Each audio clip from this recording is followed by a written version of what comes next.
other colleagues who were subjected to the thuggish behaviour on Saturday? And does he agree with me that the sooner this deal is done, the better, and no more delay is acceptable? I completely agree, and I'm very grateful to my honourable friend for everything that he says. He's a model of civility in this House and outside, and I do hope that the standard of debate across the country can match the standard of debate that he always indulges in. Agreed. Ruth George. Thank you very much. In your response to the first question from my honourable friend, Secretary of State, you confirmed that there is as yet no agreement on reciprocal security arrangements for the data that we need to make sure that we can keep our borders safe. What is the Secretary of State doing to make sure that we will still be safe on the 1st of November? Well, the first thing, of course, is promoting a deal. The second thing to say is that there are tried and tested alternatives that we can use in order to make sure that we keep people in this country safe. The third thing to say is that once we leave the European Union, there are a number of things that we can do that the Home Secretary has outlined, which will allow us to be even safer. Steps Border Force can take, steps that we can take on the border to no longer recognise ID cards, and also steps that we can take to increase the criminality threshold for entry. Alan Mack. Mr. Speaker, Hampshire's local resilience forum is playing a key role in preparations for Brexit. Will you ensure they have the right resources and support to make the success of those preparations? Honourable friend is right. Hampshire LRF attended a meeting of the EXO committee last week. I was incredibly impressed with the work that they're doing. We will continue to work closely with them. Don't worry about it. Bet. Mr. Speaker, if this House were to pass the government's withdrawal bill with amendments, would the government take those amendments back to the EU and seek their agreement to them, or in that situation would it simply try and pursue a no-deal Brexit? I think the EU have been very clear that we need to ratify the treaty as agreed. I think, to be fair to the other 27 EU member states, they have laboured long and hard to come to an agreement. If it were to be the case now that this House were to say, don't like it, then I think that their patience would be, I think their patience would be sorely tested. Eddie Hughes. Mr. Speaker, can my right honourable friend update the House what discussion he's had with European leaders and what their view is as to another extension? Well, it is the case that earlier today I was talking to ministers in the Irish government, and I've been talking to representatives of other EU member states over the course of the last week or so. They're clear. They don't want an extension. They want this done by October the 31st. There are many people in this House who admire other European nations, but on this occasion, they seem curiously deaf to the plea, which is a unified plea across the EU: get this deal done. Okay, Harry. The Secretary of State has been a long-term supporter of the Union and of Northern Ireland. He must know in his heart of hearts that this is actually driving a wedge between Northern Ireland and Great Britain. The unfettered access to goods and for small businesses is going to absolutely destroy that relationship. Can he really say that this is actually good for Northern Ireland? Well, I'm very grateful to the Right Honourable Lady for her comments. Absolutely, having worked in Northern Ireland, having so many friends in Northern Ireland, its position in the Union is very dear to me, and therefore it is of concern to me that there are people in Northern Ireland, particularly within the Unionist community, who feel heart-sore about what they perceive to be the consequences of this deal. And one of the things that I will be doing in every hour and every day ahead is doing everything I can in order to provide reassurance, in order to ensure that we can put provisions in place that make sure that people in Northern Ireland appreciate that we love them and want them to stay. Thank you, Mr. Speaker. The Shadow Minister cites Make UK, but they're clear that endless extensions are hugely damaging to their members' interests. Is my right honourable friend aware of any major business organisation that is calling for yet more delays? Not one. Dr. Sarah Wollaston. Thank you, Mr. Speaker. Very serious concerns have been raised by shell fisheries about no-deal preparation for their sector. And the Secretary of State will know that they'll have to have an aquatic animal health certificate alongside a raft of other red tape for each consignment. And mussel fishermen in my constituency are very concerned about this because they've been told they'll need to give 5 days' notice, but their customers don't order with 5 days' notice. So would the Secretary of State ensure that DEFRA officials will meet with me and with my constituents to make sure that the problems that are arising will be addressed? Absolutely, yes. Ruth Jones. Thank you, Mr. Speaker. The government's Yellowhammer papers, as we've already heard, state that low-income groups will be disproportionately affected by any price rises in food and fuel. So what does the Minister suggest I say to the families on low incomes in my constituency of Newport West to reassure them that their plight has been recognised, and what is the government going to do to mitigate this disproportionate impact on poorer families across the UK? I'm grateful to the Honourable Lady for raising this issue. Across this House, we are concerned, obviously, about the welfare of the most vulnerable in our own constituencies and across the country. But I would respectfully say to her that when people say that they're worried about the consequences of no deal, as I am, then the thing to do is to support the deal, and I hope she will.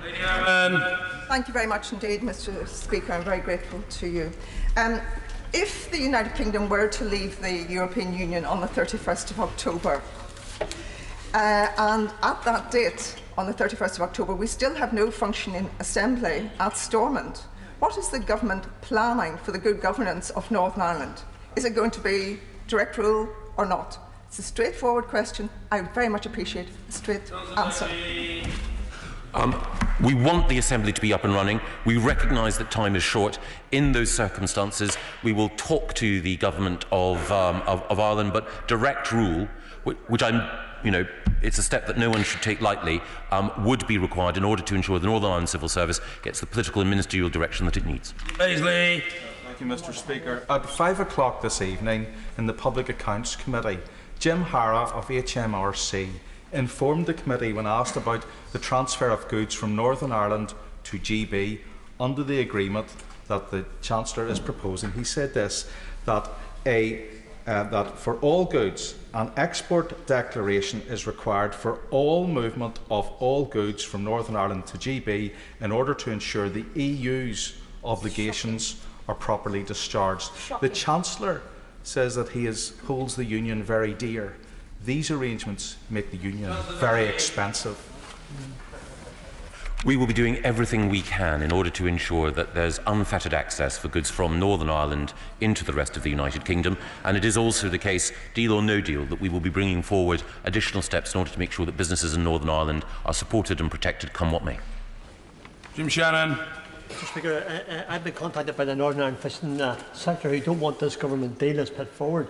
So can the Minister confirm that Northern Ireland's fishing sector will have the same opportunities and freedom to fish as fishing sectors in England, Scotland and Wales in the event of no deal? Yes, absolutely. And one of the benefits of leaving the European Union is, of course, being outside the common fisheries policy. And I know that the fishing interests that he represents were looking forward and are looking forward to our leaving the European Union.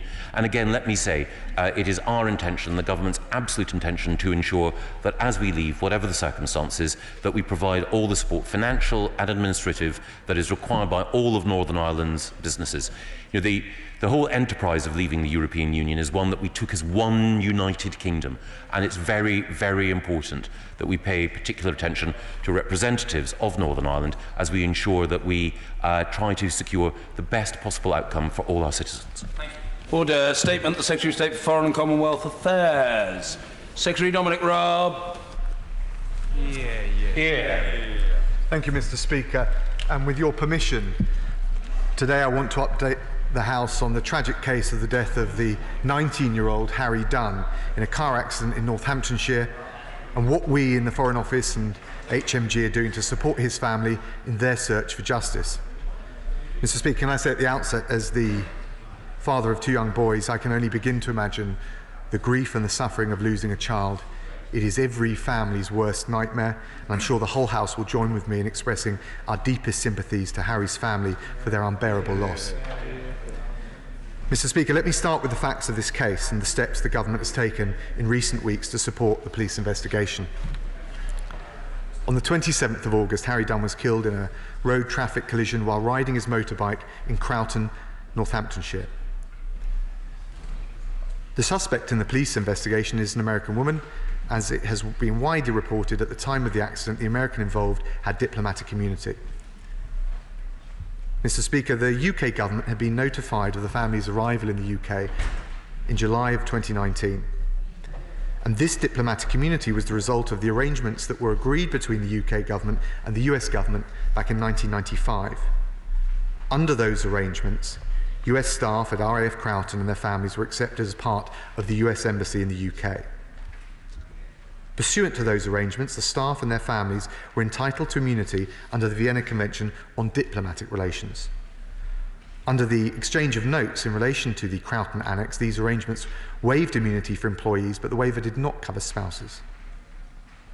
Returning to the specific case of Harry Dunn, on the 28th of August of this year, the US Embassy notified us that the spouse of a member of staff at RAF Croughton had been involved in an accident.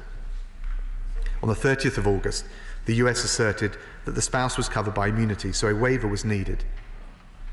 To enable the police investigation to follow its proper course, on the 5th of September, the FCO formally requested the US Embassy to waive immunity. Given the seriousness of the incident, our view was and remains that justice needs to be done. If her immunity had been waived, Northamptonshire Police would have then been able to compel her to cooperate fully with their investigation. However, on the 13th of September, the FCO was informed by the US Embassy that they would not waive immunity, and that the individual would be leaving the country imminently unless the UK had strong objections. We duly and immediately objected in clear and strong terms, and we have done ever since. Nevertheless, under the Vienna Convention, UK police could not have lawfully prevented the individual from leaving the UK. When the FCO followed up with the US Embassy on the 16th of September, they informed us that the individual had departed the day before. We immediately informed Northants Police. When FCO's views were sought on timing, officials asked the police to delay telling the family by a day or two so that they could inform me and other ministers and agree the next course of action. I'm aware that the police did not tell the family until the 26th of September, which was 11 days after the family had left. As the primary point for family liaison, the decision as to when to tell the family was properly a matter for the police, and I know they considered it very carefully. Mr. Speaker, turning to the issue of waiver, I can reassure the House that representations have been made to the US government at every level of the administration. The head of the diplomatic service summoned the US Deputy Ambassador. I've raised the case twice with the US Ambassador in order to express my disappointment with their decision not to waive immunity and to request that that decision be reversed. I spoke to US Secretary of State Mike Pompeo in the same terms on the 7th of October, and the Prime Minister raised the case with President Trump on the 9th of October. Mr. Speaker, the scope of immunity is a complex area of law because in some circumstances there may be a residual immunity that can continue once an individual returns home, depending on their status and the particular facts of the case pertaining. Our position in this case is that immunity clearly ended when the individual concerned left the UK. The US government in turn stated on the 8th of October that since the individual had returned to the US, in their view, immunity was, and I quote, no longer pertinent, close quote. Mr. Speaker, we took care to resolve this point because of its relevance to the case. We also wanted to be fully confident in the legal position before we communicated it to the family, given their anguish and frustration with the obstacles to the investigation. Once the position was clear, I conveyed it directly to the family by letter on the 12th of October. We continue to urge the US authorities and the individual in question to fully cooperate with the investigation. The case is now with Northamptonshire Police and the Crown Prosecution Service, and it is for them to consider the next steps as part of their criminal investigation. Mr. Speaker, at every stage in this process, we have sought to clear away any obstacles to justice being done. At the same time, I have been mindful of the need to avoid anything that could be construed as political interference, in case that might later be argued to prejudice the proper and fair course of the investigation and thereby prevent justice from being done. Mr. Speaker, let me now turn to our next steps. First, we will continue to do all that we can to support the police and the Crown Prosecution Service during this process. And I can reassure the House, as I assured Harry's family when I met them on the 9th of October, that we will continue to fight for justice for them.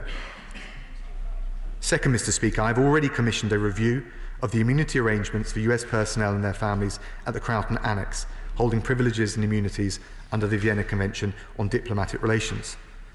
As this case has demonstrated, I do not believe the current arrangements are right, and the review will look at how we can make sure that the arrangements at Croughton cannot be used in this way again.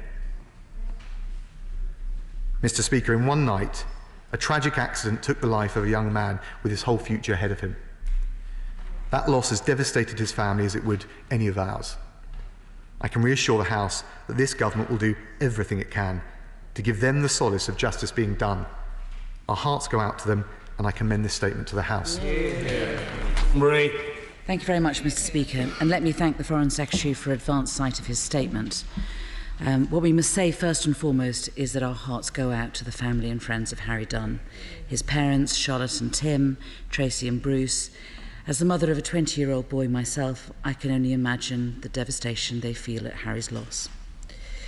But in their case, that loss is compounded by the complete lack of justice for their son, the complete lack of respect they were shown in their meetings, I'm afraid, with not only with Donald Trump, but with the Foreign Secretary, the one being described by the family as a photo opportunity, and the second with the President described as an attempted ambush. And finally, by the complete lack of answers that they have had to even the most basic questions about why their son's case was handled in the way it was, and why Mrs. Sakoulis has received the treatment she did. The Foreign Secretary's statement is welcome today, insofar as it is a first attempt by this government to set out a chain of events before Parliament, but it still leaves so many questions unanswered and so many facts unestablished. And in the time that I have today, I would like to work through those with the Foreign Secretary in chronological order. Can I start by pressing him on the issue of immunity? He can correct me if I'm wrong, but my understanding is that spouses and dependents enjoy diplomatic immunity by virtue of the protection enjoyed by the employee. But if, as he has just said, it was agreed between the UK and the US regarding Croughton that diplomatic immunity of employees was waived, can he explain the legal basis by which it still applies to spouses? And could he please publish, and now he's talked today about it being an exchange of notes. Is it an exchange of notes, or was it a memorandum of understanding? And could he please explain the difference? Why is there this anomaly? Was it done deliberately? And if so, what is the justification for that? Second, and a related question, is if it was the case that the United States has agreed to waive the full diplomatic immunity of Croughton employees under the Vienna Convention, can the Foreign Secretary tell us whether those employees are still entitled to the limited immunity provided under the Visiting Forces Act? Because if that is the case, surely the legal position here should be that the spouse is only entitled to the same protection as the employee, in which case, based on the CPS guidance and previous precedent, that immunity would only have applied if Mrs. Sakoulis had been driving from RAF Croughton to her home address, which is an impossibility in this case, given that her home address was RAF Croughton. And he has particularly said RAF, he's particularly been talking about the Croughton Annex. Is that the same as RAF Croughton, or does that apply to RAF Croughton as a whole, or is it a different area? Finally, on the question of immunity, if the protection enjoyed by spouses of Croughton employees is so clear-cut, can the Foreign Secretary explain why it took the UK Embassy 3 days to assert it in respect to Mrs. Sakoulis, and if she and other Croughton spouses do, as the Foreign Secretary has said, enjoy the full diplomatic immunity under the Vienna Convention, can he explain why Mrs. Sakoulis' name was never placed on the diplomatic list? And when the Foreign Secretary states that the US Embassy notified us that the spouse of a member of the RAF Croughton was involved in an accident, who is us? Is that the police? Is that the Foreign Secretary and his private office, or some other part of the FCO? Moving on to the aftermath of this tragedy, and in the interest of transparency, can I ask the Foreign Secretary if he will agree to publish all correspondence and records of all other communications and meetings between his department, Northamptonshire Police and the CPS, and between his department and US officials about the handling of this case subsequent to the 27th of August. It is particularly, I think, important to discuss, to look in detail at what happened between the 30th, when the US asserted diplomatic immunity, and the 15th of September, when she left. Because Because as I understand it, the FCO were told that Mr Secoulis would leave the country imminently unless the UK raised strong objections. What strong objections did the UK raise? At what level and by whom? Were assurances requested that she would not leave the country until the issue of immunity had been clarified? Particularly given the memo of understanding or the exchange of documents, this seems to be extremely murky. The second point is, what liaison was there between the FCO and Northants Police prior to her leaving? And did either the police or the FCO know that she was going to be leaving before she did so? All of these questions need to be answered. Did she leave on a scheduled flight? Did she leave from Milton Hall? Had the ports been alerted pending resolution of her status? Can the Foreign Secretary also explain the reasons why his department asked Northamptonshire Police to delay informing Harry Dunn's family of the departure of Mr Secoulis for, to quote him, a day or two? Why did they not have the right to be told immediately? What possible legal, let alone ethical basis was there for the Foreign Secretary to be interfering in operational police matters? Surely this family had the right to be informed straight away.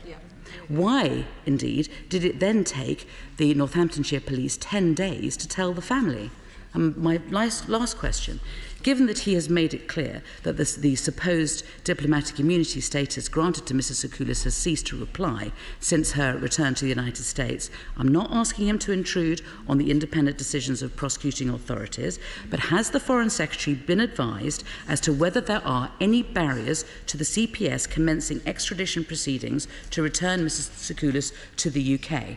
Finally, Mr Speaker, as the Foreign Secretary will know, Harry Dunn's family are due to meet tomorrow with the Chief Constable of Northamptonshire Police. As I mentioned earlier, this brave family has already had one disappointing meeting in his office and another in the Oval Office. In fact, may I ask one question in relation to that?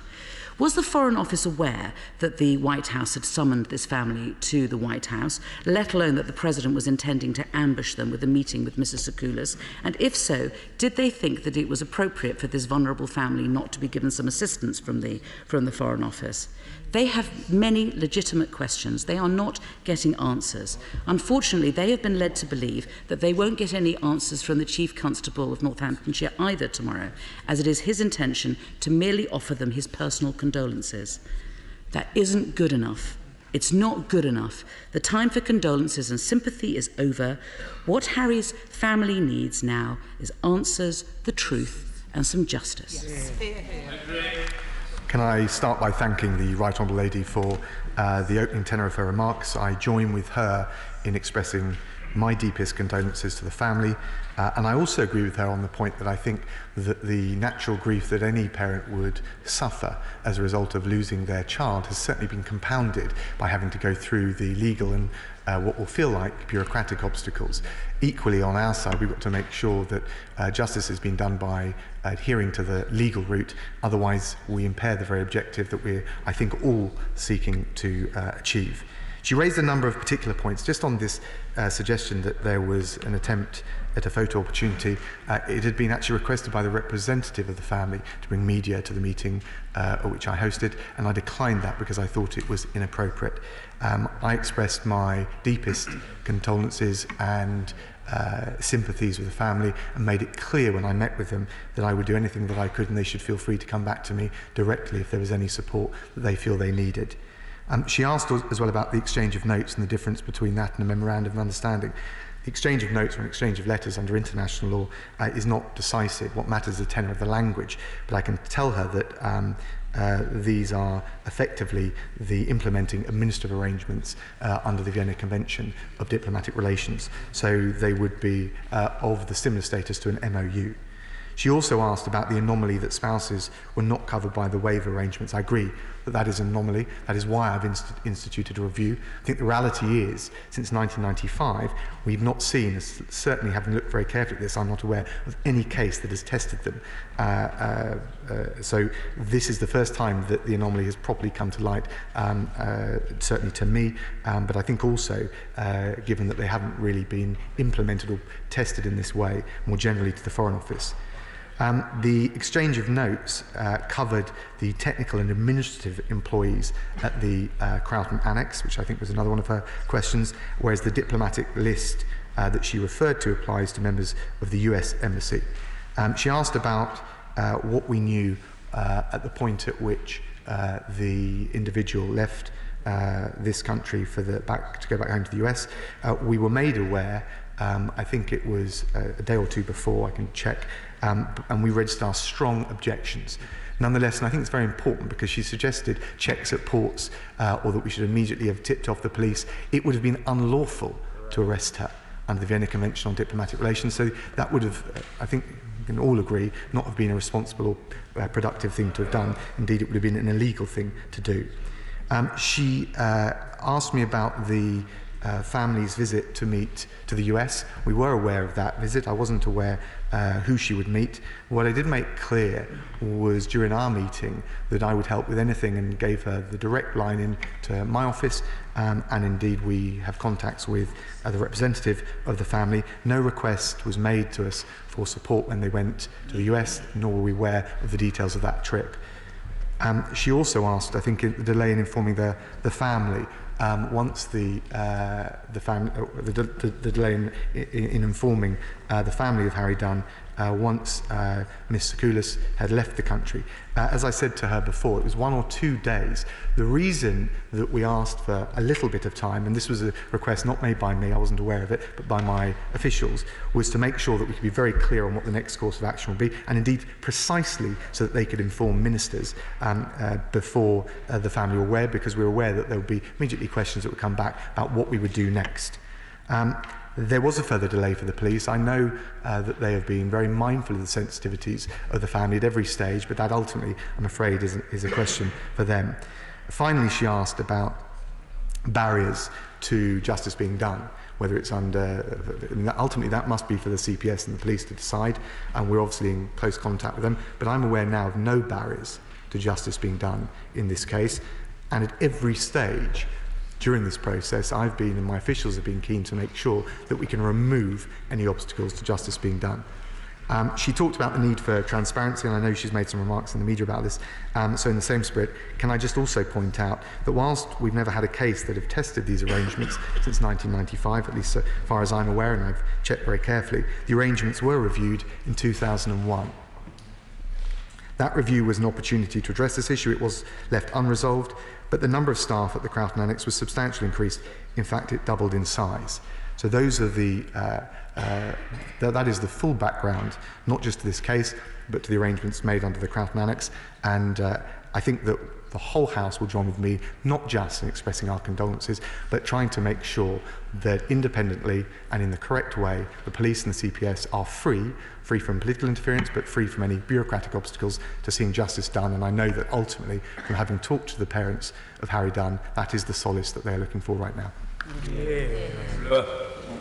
Mr. Speaker, well, this awful loss has created a huge shock across Northamptonshire, but especially in the constituency of my right honourable friend, South Northamptonshire, and I want to commend her for the work she's done over this. But all of that sadness is nothing compared to that of the family, of course. My right honourable friend, the Foreign Secretary, has made comments about avoiding political interference further to the judicial proceedings that we seek. And would he agree with me that all of us need to be mindful of the need to be extremely careful given the objective that's desired as a result of that? Well, I thank my honourable friend. Of course, he's right. Obviously, it's particularly incumbent upon me as Secretary of State in the FCO just to make sure that whilst remaining in touch with the family, which I've been at pains to do, and clearing the obstacles, there is nothing inadvertently that I do or that the FCO does which could later allow a particularly innovative defence lawyer to claim that the proceedings have been prejudiced in advance, and I've taken that duty very seriously. Thank you, Mr. Speaker. Mr. Speaker, I'd like to express my condolences to Harry Dunn's family. To lose a child is appalling for the family, to lose a child, a loved brother, but these are particularly appalling circumstances, and particularly appalling that a grieving family are having to endure this, as the Foreign Secretary, to be fair, has already acknowledged. Now, as Foreign Secretary also acknowledged, this is a police matter, but there have to be concerns. So will he reassure me that every pressure is brought to bear on the US authorities to see that justice is done? Special relationship or none, these things have to go both ways. And that means that the US authorities must cooperate fully. And by saying cooperate fully, it means that if the Crown Prosecution Service seek an extradition, I know he can't comment on this, then extradition must be given. And more fully, what can he tell us about the advice that was given to Northamptonshire Police about immunity, but also to the Immigration Service as well? Now, he was right to mention the review, and I'm glad that he's undertaking that review. And I was concerned when he said that current arrangements are not right. So if there's a review, what is the timescale that we in the House of Commons can expect for him to come back with his findings? And also, and I'd follow up what the Shadow Foreign Secretary said, he must publish the documentation that's been asked for. But if he can set out that timescale, give us the reassurances about the US administration, this is a deeply sad and tragic case, and justice must be done. Thank you, Mr. Speaker. Thank you, Mr. Speaker. Can I join with him in expressing his condolences and thank him for the remarks he made at the outset of his intervention. He asked about pressure on the United States. We have made very clear our disappointment with the refusal to waive, and we have requested a reversal of that decision at every level in the administration, from Ambassador here through to the representations that the Prime Minister made to the US President. He asked about requests for extradition. They would, of course, be made by the CPS under the UK-US extradition treaty. I'm not aware of any obstacle, but I want to, again, be very mindful of the responsibility I've got not to say anything prejudicial. He asked about the review of the arrangements under the Croughton Annex. I'm keen for those to be conducted as soon as possible, certainly before the end of the year. Although the Foreign Secretary has given a very full account of the representations made to the American authorities, he has not given any narrative of what the American authorities said in return in justification of their behaviour. Can he throw any light on what their attitude and excuses are, and can he at least confirm that it had nothing to do with the nature of this lady's husband's job? I thank my honourable friend. It had nothing that was communicated to us touched upon the point that he made. I think there wasn't a particularly clear reason other than, as a matter of practice, the US made clear that they wouldn't waive immunity in a case like this. And I appreciate, from the point of view of the family and indeed the Foreign Office, that is unsatisfactory. Thank you, Mr. Speaker. Tonight, there is a family that are grieving something that we would find absolutely incomprehensible. Yet they know that there is a lady over the Atlantic that has all the answers. Does the Secretary of State think that it is outrageous that the family were taken to America to face an ambush in the White House by Mrs. Tsoukalos herself, yet has not returned to the UK to face justice? Thank her for her question. I think, first thing I should say, I think the fact that the US President was willing to meet with the family directly was a positive. I certainly think that the sensitivities of handling the introduction with Mrs. Tsoukalos could have been done better, although I do know from the family that, and from the representative of the family, that one of the things that they want to see is not just the individual concerned cooperating with the police, but also to understand a little bit more what happened from her. So I think that it was done with the best intentions, but I agree with her, the handling it left something to be desired. Speaker, and no one can fail to be moved by the tragic circumstances surrounding the death of Harry Dunn, and the Foreign Secretary has carefully set out what steps he has undertaken and what steps he plans to undertake. And he said that the Foreign Office has formally requested the US Embassy to waive immunity. But can the Foreign Secretary confirm this point, that it's simply not lawful, it's simply not possible, however much any of us would wish it were otherwise, for us unilaterally, for him unilaterally, to remove immunity? It's not possible.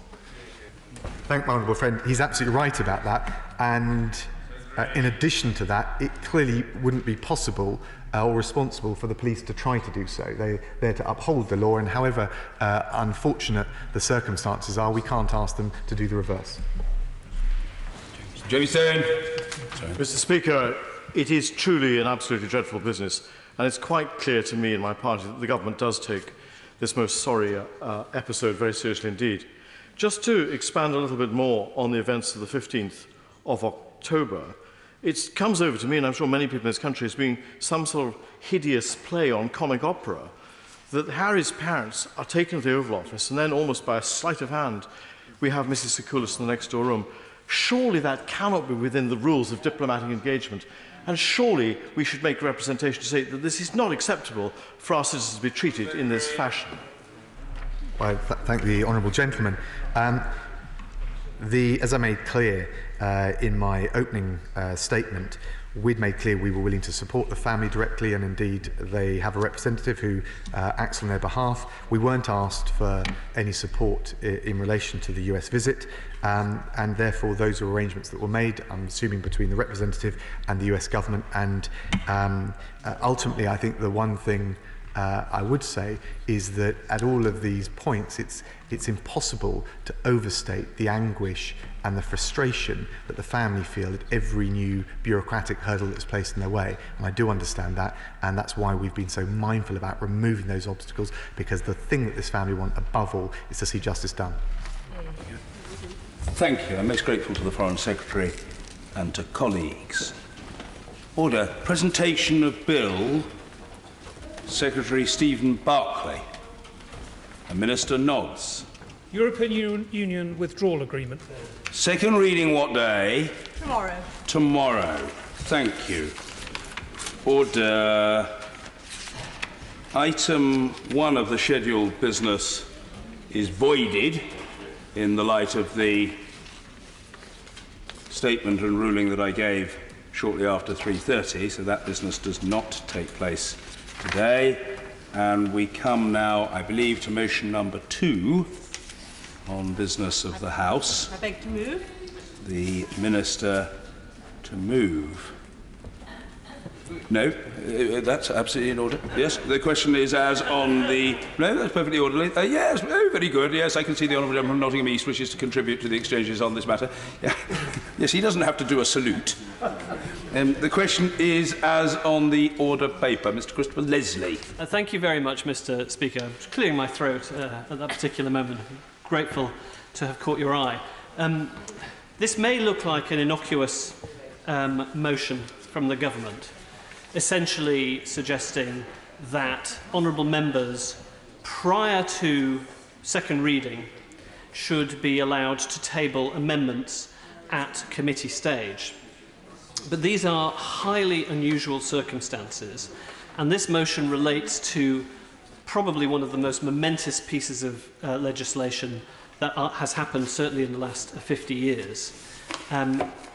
It is, of course, preferable to give honourable members as much time as possible to table amendments for committee stage and potentially for report stage, although normally there is some intervening period between committee stage and report stage.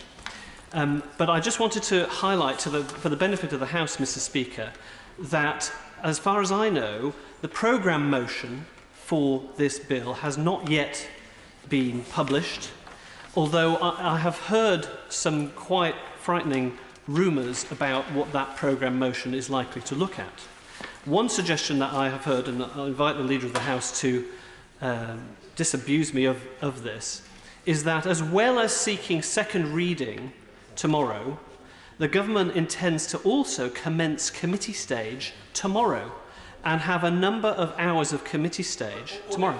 Very gently interrupt the honourable gentleman to say that that information was divulged and therefore this prospect was foreshadowed in the business statement that the leader delivered earlier. So it's not something on which we need to dilate further, but Mr. Christopher Leslie. Grateful. I may not have been myself in the chamber at that moment of time, but I'm still quite shocked at the idea of having the second reading take place and then move straight onto the committee stage on Tuesday, tomorrow.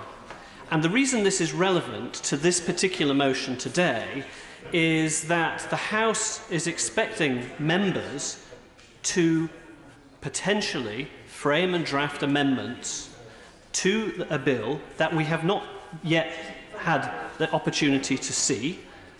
It has literally just this preceding moment received its first reading. The time is now 7:41 p.m. and we are being expected to table amendments for a committee stage that will take place tomorrow. I think it's parts 1 to 4 or clauses 1 to 4 of the proposed bill.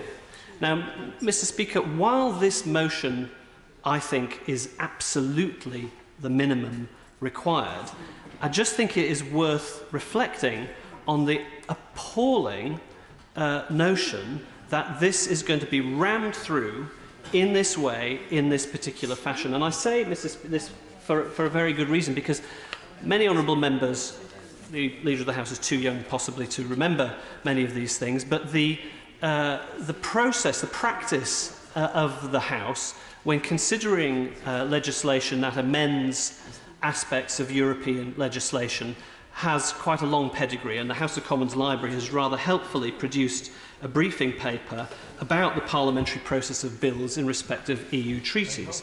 And, Mr. Speaker, we know, for example, that Commons committee stage of the Treaty of Rome was not 3 days or 2 days, it was 22 days for the Maastricht Treaty, 23 days in committee stage. The Treaty of Lisbon, 11 days. The Treaty of Amsterdam, 5 days. Then the Single European Act, 4 days. And then the smallest of them all, the Treaty of Nice, 3 days at committee. So in total, 5 days of Commons consideration for the Treaty of Nice to be reformed. So this is an unprecedentedly short period of time to dedicate to a massive and momentous piece of legislation. And personally, Mr. Speaker, I'm very worried that this motion that we are now debating, the first in a series of attempts by the government to presage what is essentially the ramming through of a piece of legislation in, I regard, a disorderly way. That's for you, Mr. Speaker, order in this place. But from my perspective, in terms of good lawmaking, this has all the hallmarks of the Dangerous Dogs Act and all those other bad pieces of legislation where we know that legislation that hasn't had a chance to be properly scrutinised tends to end up with ill effects or unforeseen consequences for our constituents. So at 7:45 in the evening, what are honourable members really supposed to do?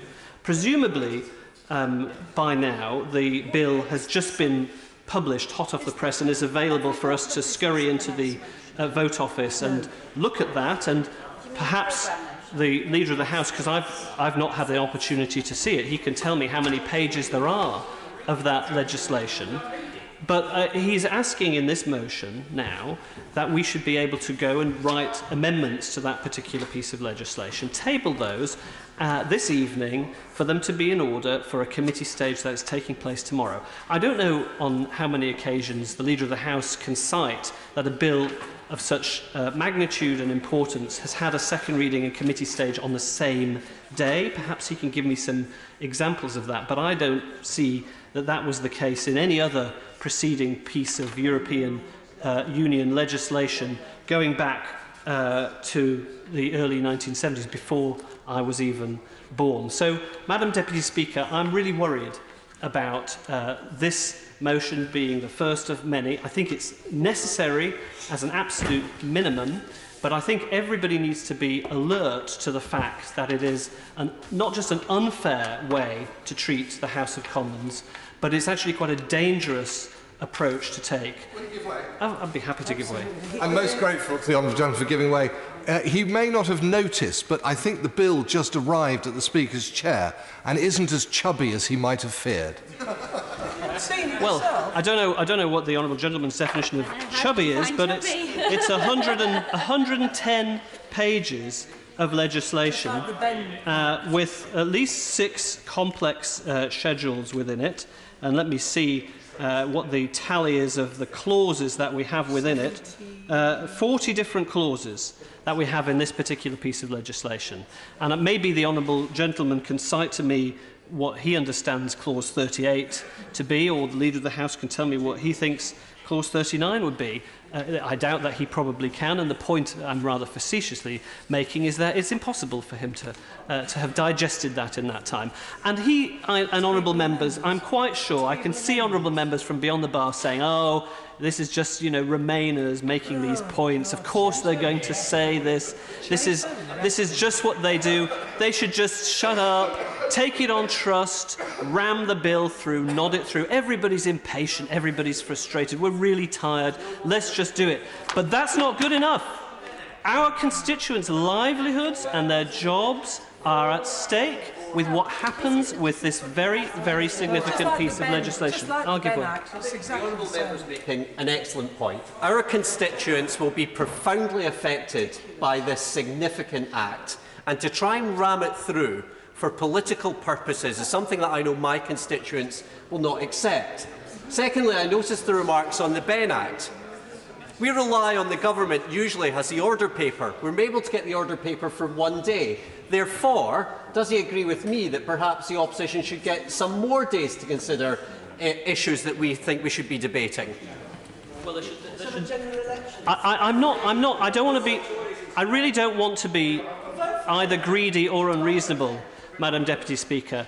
I just think we need to be fair and give due diligence to the piece of legislation. I'm not saying that we should have 23 days in committee of the Maastricht Treaty, which, by the way, when I was very young, I watched the passage of from the gallery in this place many moons ago. I know that there were many honourable members opposite, some of whom are still in the House, who fought that Maastricht legislation tooth and nail, and they tabled amendment after amendment in those 23 days of committee stage. But I bet you anything that if they were told on a Monday that they, at nearly 8 p.m. at night, that they had to table amendments for a committee stage that would take place sometime on the Tuesday, the next day, they would be absolutely up in arms, and quite right too. For example, Madam Deputy Speaker, there are a number of consequences that come and are relevant to this particular motion that we're discussing now. Will there be clerks available this evening, and to what hour, for honourable members to ask advice on drafting of amendments that have to be taken tomorrow? For example, Madam Deputy Speaker, will those amendments that are tabled tonight be starred, essentially, which means that there's no guarantee of their relevance for the order paper? What is the procedure in respect of tabling amendments this evening and they being regarded as legitimate? If they are, for instance, to be tabled tomorrow morning, even 8 a.m. in the morning, will those amendments be then valid and equally valid by the time we get to the afternoon? Now, people watching these proceedings may say, oh, well, this is all very technical, this is the sort of wiring of the House. These things matter because important amendments may need to be forthcoming. Yes. Speaker, I do thank the honourable member for giving way. He's making a very thoughtful case. Certain members on the other side of the House, honourable members, have suggested that the impasse we seem to be at the moment brings Parliament into disrepute and that public confidence in this place is being eroded. Can I say, Madam Deputy Speaker, that my constituents watching this will say to me, Jamie, surely you're kidding. You're putting this huge piece of legislation, something that could endanger our livelihoods, through in 3 days flat. I would suggest, Madam Deputy Speaker, that that in itself damages the reputation of this Parliament. Yeah, I can hear, the honourable gentleman is quite correct, and I can hear the impatience of ministers of the Crown on the Treasury bench bubbling over, not perhaps the Leader of the House. He doesn't often bubble over in that particular way, but we're all fed up with this particular process. But we shouldn't sweep under the carpet our concerns about the legislation. Just simply for the impatience of ministers of the Crown. It's our job. We're employed and we were elected by our constituents, and elected, by the way, in 2017, long after that referendum that took place in 2016, in order to scrutinise this legislation. Yes, I'll just go for the job. Madam Deputy Speaker, it's a lot of noise. One of my friends making some very strong points, but would he agree with me that actually there are many different people in this House on different sides who want a deal to go through, who don't want a deal to go through, who want to amend things in different ways, who have very varied views on Brexit, who will want to be able to table amendments, including to very early parts of this bill in a proper way, including, I would imagine, some members of the ERG might be very unhappy with the first few clauses in this bill, given that they continue to assert the supremacy of EU law over UK law for the transition period. But indeed, other members, including on this side, who would like to see a deal voted through, but want to be able to propose very sensible amendments to improve the bill so that they are able to feel able to vote for it. And I cannot understand how this process is being rushed through in this way. Well, the honourable gentleman is correct, and I'm actually quite surprised the Minister of the Crown didn't propose this motion at the dispatch box. It was going to be just nodded through had I not cleared my throat to let the Speaker know I was quite worried about this at the relevant moment the question was being put. And perhaps the Leader of the House will reply to the debate, and I'm glad that he says he will. I will give way to my honourable friend in a moment, but the honourable gentleman, his intervention was correct, because those first few clauses, which I understand are going to be debated if the programme motion succeeds tomorrow afternoon, do have a lot of ramifications that I know are concerns of honourable members. I point generally in the direction of where perhaps ERG members would have normally been sitting or lounging in various forms on some of the benches opposite. They're not here, and I gently suggest to the Leader of the House, in such exceptional circumstances, certainly not the honourable gentleman. I wouldn't say he would ever be a member of the ERG. Absolutely not. I know his views well. But I wonder whether the Leader of the House, given the circumstances of this particular motion, has taken exceptional steps to alert all honourable members, either by an email to all honourable members this evening saying, be aware that these clauses are likely to be debated and you will need to have your amendments down tonight if they're not to be starred amendments. Has he gone to any length to alert honourable members of these quite unusual and, in my view, very dangerous circumstances? Now, I promised I'd give way to my honourable friend. I'm very grateful to my honourable friend for giving way. As I understand it, Madam Deputy Speaker, the honourable members for Wigan and Stoke North obtained assurances from the government that a procedure whereby this House could consider properly during the implementation period the future trading relationship between us and the European Union are not, I don't know, but I'm told, and it looks like they're not in this bill. So have those two honourable members been informed? Because given the hour, it's difficult to see how they could now table their amendments to deliver on the promise that was made to them by the government. Yes, it is indeed very serious, and I think, you know, in this modern era, people feel, oh well, politicians will make these promises across the chamber, and if they're ignored or not honoured, well, that's just the nature of modern political toing and froing. But it isn't good enough, and I know the Leader of the House, in his heart, if he makes a commitment at the dispatch box to honourable members that certain amendments will be considered, they will be given credence by the government, he would allow them time to put them in. But in this particular timetable, with this particular motion we're debating right now, I'm not sure it's very fair on those honourable members. And actually, all it's going to do is annoy them further. It will offend them, and it won't necessarily win their support for his legislation. So I suspect he's making a bit of a rod for his own back with this particular timetable. Yes. Thank my friend for giving way, and just to give a very, very practical illustration of what just has happened, because I think it's important people outside this place, and indeed in the other place, understand what's gone on this evening. I became aware of the situation just a short while ago, 20 or 30 minutes ago. I've gone to the vote office and said, oh, can I see the programme motion if it's now been published? They told me they don't have a copy, and I couldn't see anything. I might be able to find one if I went to the table office. So members haven't even had a look at this. They've got no idea, the vast majority of members of this House, Madam Deputy Speaker, about whether or not they're going to be able to table amendments that they need to for these sections of the bill. That's an incredibly important point. I'm sure, Madam Deputy Speaker, you will want to reflect on whether in what appears to be not just an emergency procedure that the government are invoking, but a quite unprecedented one, whether the programme motion details are in fact available currently in the vote office. I'm not sure whether that is the case. Yes, of course. Order.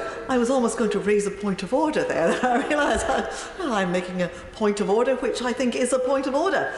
It might help honourable members to know that until tomorrow's order paper, and this is perfectly normal procedure every day, until tomorrow's order paper is published, it is available for any member to see in the table office. So if anyone wants to see what is on tomorrow's order paper, they can go to the table office and discover that. Once it is published, it will be available in the vote office. So the honourable gentleman is correct, technically, but the information is there if members wish to see it. Mr Leslie. Well, I've been in the House for very many years, Madam Deputy Speaker, more than perhaps I care to, and honourable members care to remember as well. But I didn't know that for a programming arrangement to take place tomorrow at a committee stage for a bill that hasn't yet had its second reading, I still wouldn't be able to get the details in the vote office. But I think the fact that this has now been aired, we're all supposed to toddle along to the table office. That's the correct place to get it. Well, that's another innovation that I wasn't particularly aware of, but I'll certainly do that. Yes, give way. I'd like to thank the honourable member for giving way. There's concern on these benches that won't surprise the honourable member or others that the Conservative Party never quite got to grips with devolution.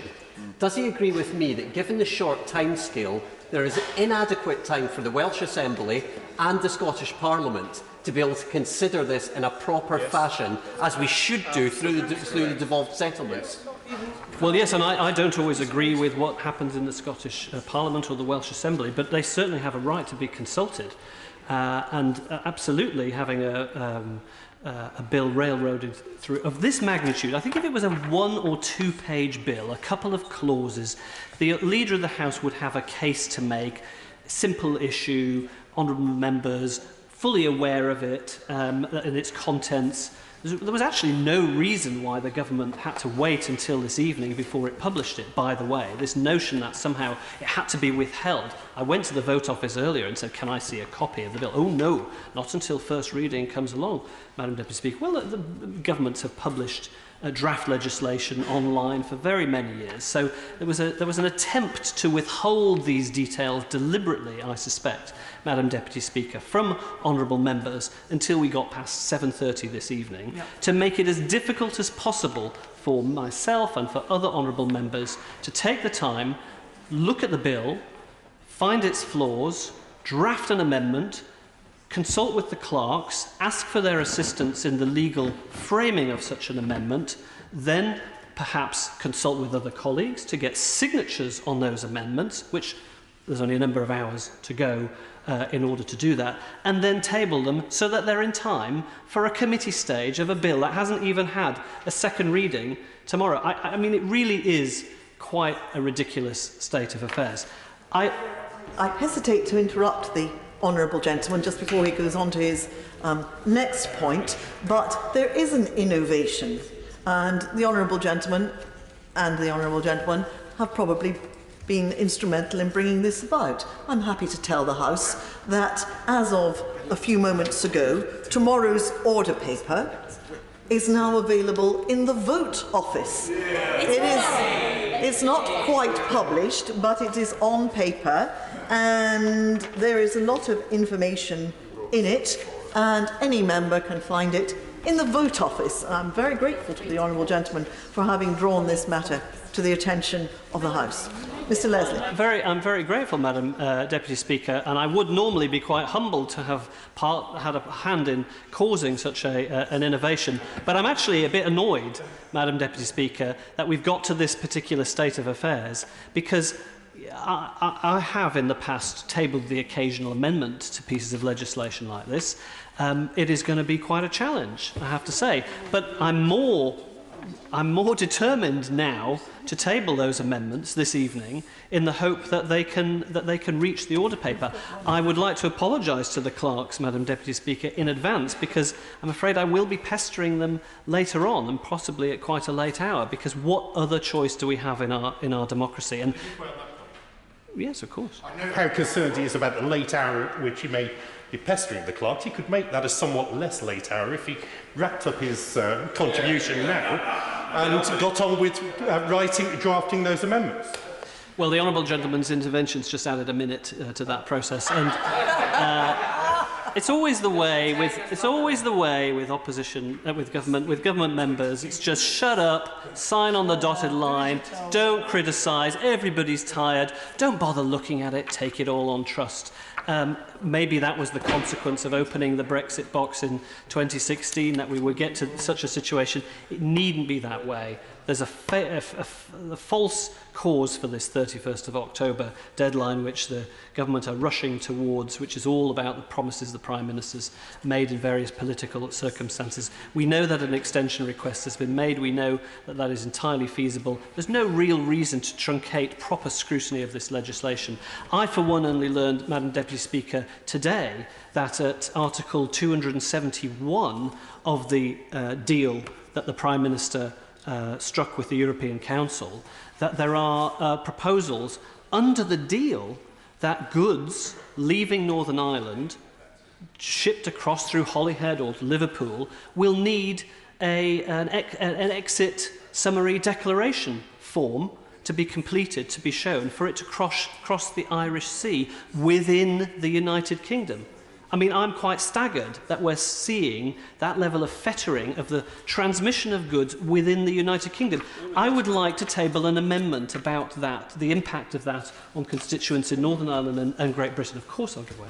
Thank the honourable member for giving way. And just as an example of that, as of last Friday, one of the major shopping giants in Northern Ireland told one of the agri-food sectors, and that's the chicken sector, Madam Deputy Speaker, they tell them they source all their chicken in Northern Ireland for the whole of the United Kingdom, and they told them last Friday they could no longer buy all that chicken product in Northern Ireland because, quite simply, it was too expensive because of the very matters that the Honourable Gentleman was referring to, which means that the agri-food sector in Northern Ireland will lose 80% of their chicken business to that major supermarket giant. There's an example of what's happening, and yet no, government tells us it makes no difference, we're going to be okay, but we're not going to be okay.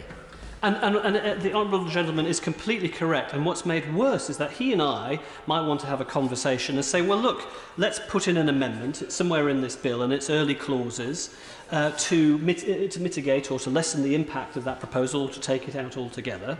But we would have to table that tonight, potentially, for consideration tomorrow. How on earth are we supposed to legitimately do that? Now, I know we will have another debate on the programme motion itself tomorrow, and I may indeed seek to catch your eye, Madam Deputy Speaker, at that particular point in time. Tonight we're debating a motion about whether the House should allow honourable members to table amendments this evening, with the good grace of the government, so that we can have them considered tomorrow. As I say, I think it is an absolute minimal requirement, but this is a very bad business indeed. Yes, I'll give way.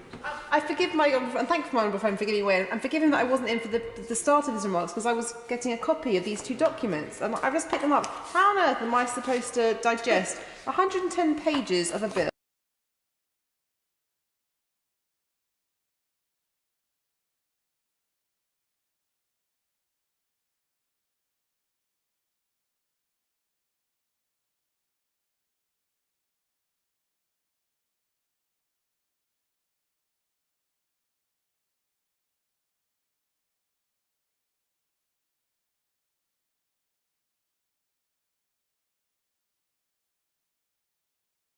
Oh, she was, and she only went out. Well, that is fine, because I think we just have to be a little bit careful about sticking to normal rules here. We're in an unusual situation, but we will observe the normal rules. And of course, if the Honourable Lady was here, it's quite right. But I thought she was making a point which had already been made. But it wouldn't be unusual for a point to be made more than once. Mr. Leslie. Well, thank you, Madam Deputy Speaker. And of course, the Honourable Lady did explain her circumstances. She's seen that we're debating this issue. She's concerned about it, and rightly, she has raised the question of physically, logistically, how on earth she is to read, draft amendments, frame those, consult with the clerks, seek the discussion with other honourable members who might want to sign those amendments, have them tabled this evening before the close of business. I actually think if there are honourable members watching these proceedings on the monitors in their offices, they will also be thinking, what? This is the most important piece of legislation for decades, affecting their constituents in manufacturing sectors and their service sectors.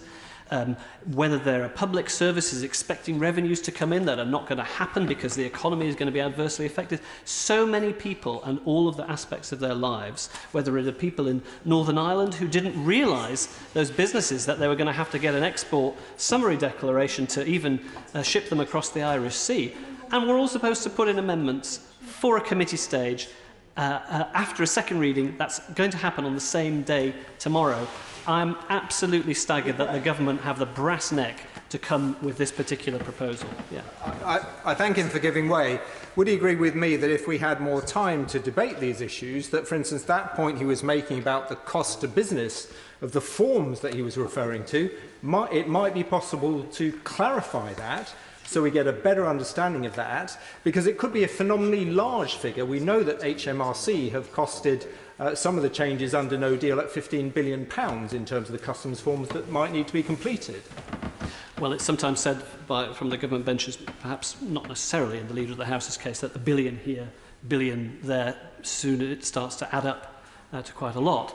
But the impact assessment issue has already been raised. I know my honourable friend from Liverpool Wavertree and I have tried to see whether there's a chance of having some level of analysis, which of course was disparaged by the Leader of the House earlier, who said he's never seen a piece of analysis that he's agreed with in his entire career, which I really think is again, shameful. Treating a whole profession with researchers and analysts with great disdain. But I really don't think it is on to expect honourable members, merely under the terms of this motion that we're discussing tonight, to have a fair and decent opportunity to frame amendments for a committee stage tomorrow.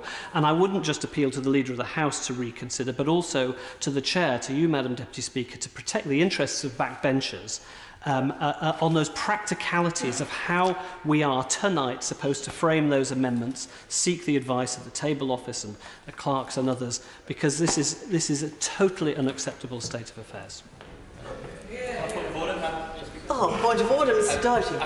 Wait for the right moment, Madam Deputy Speaker, but I wanted to respond to the helpful comments you made yourself earlier on about the programme motion and this information now being available in the Vote Office as well as the Table Office, and thank you for that. But could I just appeal through you, Madam Deputy Speaker, and to the clerks and others, that the clerks have been incredibly helpful in the past to myself and other backbenchers wanting to table amendments and understand how to do that, and to understand with very complex pieces of legislation like this in what way and in what section and so on. And what they've often done in the past is actually email out the programme motion to all members of the House, along with the bill and other things. And would you not feel at this moment, Madam Deputy Speaker, it would be very helpful, actually, given the late hour today and the rush in which this is being done, that the programme motion and the bill and the availability of clerks to help with amendments, if this motion passes, is communicated immediately to all members by email and on the House of Commons app, so that everybody knows and we have a complete fair play, level playing field and everybody knows where they stand.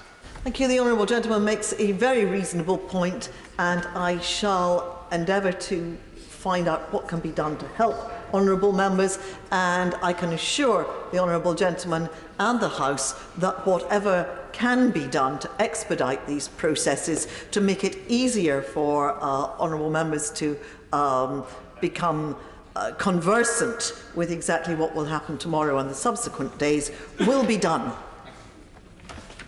Richard Graham.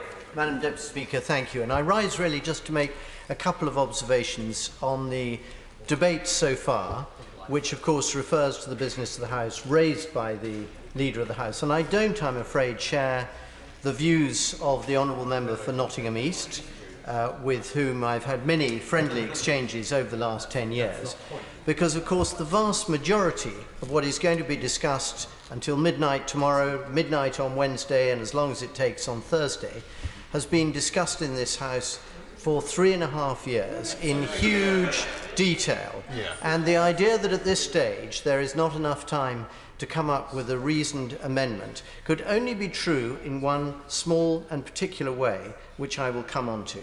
But the bulk of the issues that we will be discussing in terms of the second reading of the bill on the money, on the citizens' rights and on Northern Ireland have been discussed and laid out in vast detail for a very long period of time. And to suggest otherwise is frankly disingenuous on the one hand, and B, I think, close to showing disrespect for our constituents who feel that this has been going on for a large slice of their lives. But the second point I would like to make, Madam Deputy Speaker, is that there is, of course, one way in which the bill that will be presented tomorrow has changed relatively recently and is therefore relevant. And I dare say that my honourable friend from Strandford Lough will have similar views on this. And that is that, of course, the provisions in the Northern Ireland Protocol have been significantly revised. And there are some 100 pages to the Northern Ireland Protocol in the original bill. And the changes that have been made only affect a relatively small number of pages, but they nonetheless do have a considerable impact on those in the United Kingdom who live in Northern Ireland or have significant business across the Irish Sea. And therefore, the question I'd like to ask the Leader of the House to answer when he rises is to seek his thoughts on how the House, and particularly those of us who represent the Conservative and Unionist Party, can best be reassured about the impact of business trading arrangements between Northern Ireland and Great Britain. Because I am quite sure that just as it is the clear intention of the government to ensure minimal change to existing arrangements between Northern Ireland and the Republic of Ireland, so it is surely the intention of the government to ensure that there is minimum change in the arrangements between Northern Ireland and Great Britain. So if the Leader of the House can reassure us on those points and in what way the government will be able to provide further information for us all before the debate tomorrow evening, would be extremely welcome. In other respects, much of what is in the documents laid in the vote office will be extremely familiar to members of this House, and I'm sure we will cover them in more detail tomorrow evening. Thank you. Anna Soubry. Thank you very much, Madam Deputy Speaker. May I gently say to the honourable gentleman who represents Gloucester that his last remarks really are palpable nonsense, because the Prime Minister has told this House, and in fact he's been very proud, and all other members of the government and supporters of the government, to tell us all in no uncertain terms that he has negotiated a new deal. Not a little variation or a little change here or a change there, but a new deal. And I'm afraid, sadly, that I now find myself in a position where, in recent times, I don't agree with pretty much anything that our Prime Minister says. But on this, I absolutely agree with him. He has indeed negotiated a new deal. And it's not good enough for honourable members to sit opposite and blithely trot out what are now becoming really offensive comments and lines to say that anybody who has, let me finish, anybody who has almost the audacity to say that we should look at things in the normal manner, especially something of such magnitude that will impact on our country, our children and grandchildren, for generations to come, is trying to thwart the will of the people, do something profoundly wrong and undemocratic. It is simply not good enough, because the simple truths are as follows. I respectfully suggest it is undoubtedly the case that the majority of people in this place share exactly the same views as all those people that we represent. We are, all of us, fed up to the back teeth with Brexit. Some of us have actually been saying that for quite a while. But just because it's been 3.5 long years, not helped by things like calling a general election, which actually didn't solve the impasse in this place, it merely added to it. But just because it's taken that length of time doesn't mean to say that we all become frightfully impatient and just rush towards the final post. And especially given this huge change that has been made to our future relations with the European Union. Now, Madam Deputy Speaker, I read the Irish Protocol not just once, but twice. And the second time I read it, I was even more disturbed than the first time. And honourable and right honourable members might remember that I stood up in this place on last Thursday. Days move into a blur, Madam Deputy Speaker, as you will understand. And I said on first reading of it that it represented two very important changes. One was that it removes, of course, the backstop, not just for Northern Ireland, but for England, Wales and Scotland, meaning that for England, Wales and Scotland, that backstop, which was the bare bones customs union, has now gone completely. And in effect, it means that in the absence of the free trade agreement, which is not going to be negotiated, in the 10 months in reality that will be available to negotiate it, we will leave at the end of the so-called implementation stroke transition period without any deal, and we'll fall back on WTO rules. And I believe the Honourable Member for Gloucester does not want that. I've always believed that.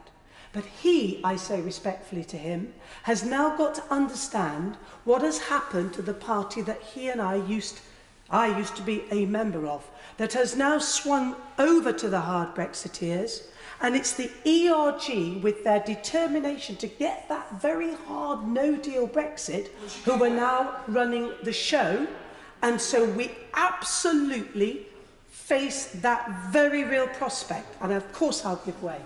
Very grateful to the Right Honourable Lady. I mean, I think it is incredibly important, and she would surely agree with me on this because she has been the victim of it herself over the last few years, that keeping a close control on language is really important. Yeah. And so when she says that I have been speaking palpable nonsense, I would ask her gently to withdraw that, because the point I made was that actually the only bit of the withdrawal agreement bill that has been renegotiated is the Northern Ireland Protocol. That is fundamentally at the heart of what is being presented to us tomorrow, and it is exactly what she defined herself in her words. As for her comments about what I think or don't think about future trade arrangements and so on, I'm very grateful for her for speaking on my behalf, Madam Deputy Speaker, but I can do the job myself. It's okay. And in terms of the ERG, a group of fellow colleagues over here, what they think and what they're feeling, again, is entirely up to them, and I'm not acting as a spokesman for them either. What is under discussion this evening is simply the business of the House and how long we're going to be able to have to debate the changes that have been made and the legislation with which we're being asked to approve. I'm in support of that. She is not. That is perfectly understandable. Well, I think even I don't do interventions as long as that, Madam Deputy Speaker. But I've just explained to the Honourable Gentleman that this is not simply a change to the Northern Ireland Protocol. I will say it more gently, with respect, that's not the case. Yes, there is a change to the Northern Ireland Protocol, but as I've explained, there are two other big changes, one of which I've explained, which is that England, Scotland and Wales now find themselves without any backstop of a customs union at all. And secondly, in relation to our future relationship with the European Union, there were provisions in the political declaration and the withdrawal agreement that would have meant that we would have had as close a relationship with the EU in the future as we possibly could.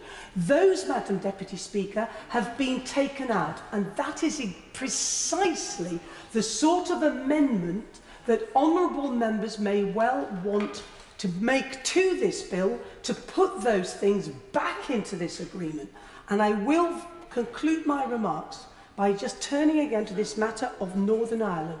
Madam Deputy Speaker, nobody, especially a Conservative and Unionist, should be under any doubt about the profound changes that this makes to our United Kingdom. It doesn't just set up a border in the Irish Sea, but we've already heard just one example of the sort of regulatory changes and the consequences that that will have for businesses in Northern Ireland and indeed out of Northern Ireland in the rest of the United Kingdom, taking their goods in. And from the Honourable Gentleman from Strangford, we heard the real life story of the consequences of that for businesses in Northern Ireland and the people of Northern Ireland. Madam Deputy Speaker, I've had some connection over the last 3.5 years with various people in Northern Ireland. And there are a number of us who've done radio and television programmes over the last 3.5 years. I did one such programme today, and I've had other experiences and people contacting me. There is real anger in Northern Ireland, and it's not just from the unionist community, it's right across Northern Ireland, with people who now see that they are going to be treated in an entirely different way from the rest of the United Kingdom, and that can't be right. And not only is it not right for Northern Ireland, the consequences, and here I fall out with my friends in the Scottish National Party, is that there will undoubtedly then be profound consequences in Scotland, because their cause, which they champion so ably but not always successfully, will undoubtedly be enhanced in all of this. So again, amendments to this bill, which has profound consequences for our union, are so important they be made properly. Of course I'll give way. The Honourable Lady made reference to her. Now, come the next independence referendum, she and I will respectfully be on different sides. And I say it because I respect her. But I want to make it clear that throughout this process, the SNP has worked constructively with colleagues across the House. I don't want to see our friends and neighbours south of the border be subjected to the disastrous, jobs-destroying kind of Brexit that we both oppose. And I want to reassure her that we will continue to work with her, even though the endpoints for us both may be slightly different. I'm very grateful to my honourable friend for that. I'm very grateful, Madam Deputy Speaker, and far be it from me to in any way try to do your job, but I thought we were debating the business of the House motion. We seem to be rehearsing a debate that we're likely to hear all over again tomorrow. Yep, I thank the honourable gentleman for his point of order, which is a very reasonable point. I've been listening very carefully to what the right honourable lady is saying, and she is straying towards being out of order, but as yet she's not out of order. I take the position that that she is addressing the need for this particular piece of legislation to be done very quickly and unusually so, and therefore I have allowed her to deal with those issues. But I'm quite sure that the right honourable lady won't stray further than she ought to. Anna Soubry. Deputy Speaker, and I've very nearly finished what I wanted to say, because the honourable gentleman for, I've forgotten his, Fife, East Fife. North-East Fife. North-East Fife, very pleasant place. But that's exactly the point. He and his party may well want to table amendments on this important bill. And at the moment, we know what is happening and the real constraints that are being made to the tabling of those amendments and indeed debate. Finally, Madam Deputy Speaker, I'll take one last intervention and then one last comment. I do thank, Madam Deputy, I thank the gracious lady for giving way to me. Can I just make 2 points? The first is, one, members have heard me say this before, but my wife is from Northern Ireland. And I can completely endorse the point made that there is concern within the 6 counties about the speed with which this bill is to proceed in this place, number one. Number two, the point has been made by my honourable friend, the member for North East Fife, that the consultation with the Holyrood and with the Welsh Assembly is not at all within the spirit of the way that devolution was set up, and that, I would say, is most regrettable, to say the very least, and that is about the speed with which this bill is being rammed through at an unholy gallop. And I completely agree with the honourable gentleman, and I endorse everything you say. And finally, Madam Deputy Speaker, I'm going to have to put this on the record yet again. I am sick and tired of people in this place who claim that people who share my views about the need to have that people's vote never vote for anything. It is a fact, and history will record it, that there was a time before the general election of June 2017 when a consensus existed in this place to deliver on the referendum in the least harmful way to trade and prosperity. And the SNP, Conservatives, Labour, Lib Dems, Plaid, number of independents, we would all have voted for the single market and the customs union. And indeed, on many occasions we did. It may not be honourable members' versions of Brexit, but the consensus was there and we could have done it years ago. But unfortunately, a Conservative government wrongly took a different view, with hard red lines and didn't form that consensus. If we had the time, Madam Deputy Speaker, for this bill to be considered properly and properly amended, who knows, we could yet still find that consensus. Lord President of the Council. Thank you, Madam Deputy Speaker.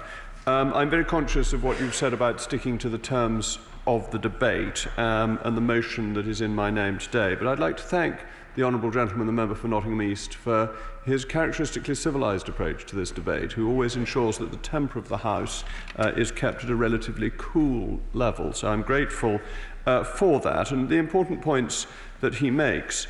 But this motion is very narrow and very focused merely as a facilitation for the House. It's not really to do with what happens tomorrow, when there will be an opportunity during the second reading debate, as is now customary, to debate the programme motion if that is what people want to do. So this motion merely relates to amendments to the European Union Withdrawal Agreement Bill. As I said in my business statement earlier today, the public expects us to do what is necessary to pass this legislation so we can leave with a deal on the 31st of October. That is the need for urgency. Of course, I'll give way. I'm grateful to the Leader of the House. So maybe the Leader of the House can reassure me. We raised the point about the devolved administrations. Now, I don't think the Conservative government takes into account the devolved administrations. So reassure me. How are the devolved administrations going to be involved in this? Will a legislative consent motion be granted? And what did he make of the joint letter of the First Minister of Scotland and the First Minister of Wales that was delivered to the Prime Minister today? Thank you, Madam Deputy Speaker. The government always takes the devolved administration's concerns very seriously, but leaving the European Union is primarily a reserved matter. It is a matter for the United Kingdom government, but there is no reason not to have constructive and continuous engagement with the devolved administrations, but it is primarily a reserved matter. Now, the government has now tabled a programme motion today. And Madam Deputy Speaker, you've said it's available in the vote office, but I wondered if it may be useful for those members who have not had a chance to go out to the table office if I were to run through it briefly. For the sake of Hansard, Madam Deputy Speaker nods most elegantly, so I take that as an encouragement to carry on. The second reading debate will be the normal second reading debate. It will go to 7 o'clock tomorrow. The programme motion then proposes 3 hours after the commencement of proceedings on the programme motion in committee for the first stage of the committee procedure. On the second day, 12 hours of sitting divided into 4 sections of 3 hours, with a specific section reserved, and the Right Honourable Lady, the Member for Broxow, may be pleased about this, with 3 hours specifically reserved for motions relating to a second referendum. So members who are concerned about that will have the opportunity to debate it. And then on Thursday, 8 hours for proceedings on consideration up to including third reading, 6 hours on the report stage, and 2 hours. Of course, I'll give way. Grateful to the Leader of the House. I'm not quite sure how a programme motion could necessarily relate to amendments that haven't been tabled yet, but nevertheless, could you just clarify which parts of the bill he intends to be covered in the committee stage tomorrow? And while I have the floor, could you just, as Leader of the House, which does carry some role safeguarding the interests of members of the House, I know that's primarily for the Chair, but it also affects the role of the Leader of the House, what facilities will be available this evening to assist honourable members with the drafting of amendments for committee stage that will be occurring tomorrow? Thank you. The committee stage tomorrow will be clauses 1 to 4, new clauses relating to Part 1, new schedules relating to Part 1. And the greater details are, of course, available on the printed paper. I'm not going to give... Oh, all right, sorry if I'm not being clear. I'm grateful to the leaders for allowing the intervention. Just for the record and for people outside of this place, and in fact for myself to fully understand, if people wish to submit amendments to that Part 1, what is the last moment at which they're able to do so? Thank you, Madam Deputy Speaker. The last moment for submitting amendments will be at the point of second reading. It will be at the discretion, of course, of the Chairman of Ways and Means, but I would be very surprised if manuscript amendments were refused tomorrow. So there is time right up until the second reading is completed, because it is in the nature of this House not to assume anything, and therefore amendments are always possible late in the stage if proceedings are taken in close proximity. So that will be the position tomorrow, though obviously it is the Chairman of Ways and Means who determines what amendments are taken at committee stage. So it would be wrong for me to give an authoritative answer, but I hope that is helpful general guidance as how things tend to work. Assistance for members, well, tomorrow there will be a full service, and amendments tomorrow will prove acceptable, inevitably. Tonight there is a clerk sitting here working hard as always, and clerks do work very long hours and are very assiduous, and we mentioned it earlier on today when we thanked the staff of the House for the work they did on Saturday, and I think I can reassure the honourable gentleman that they're not going to work any less hard today. But today's motion has one very simple purpose: to suspend the normal rule that amendments may be tabled by all members only once second reading has been achieved. We are bringing forward this motion simply for the convenience of honourable and right honourable members, to make it easier to consider and then table any amendments. Our intention today is purely to assist those wishing to table amendments to the bill, and therefore I encourage all honourable members and right honourable members to support this. I apologise to honourable and right honourable members who have raised specific points in relation to the debate tomorrow, which I'm not going to answer, because that is not what this debate is about, but I'm sure if they raise them on second reading, they will receive a full answer from the people participating in that debate. But if they don't, and they feel that they haven't got those answers, I will write to the ministers concerned to ensure that they get them. Thank you. The question is, as on the order paper. As many as that opinion say aye. Aye. On the contrary, no. The ayes have it. The ayes have it.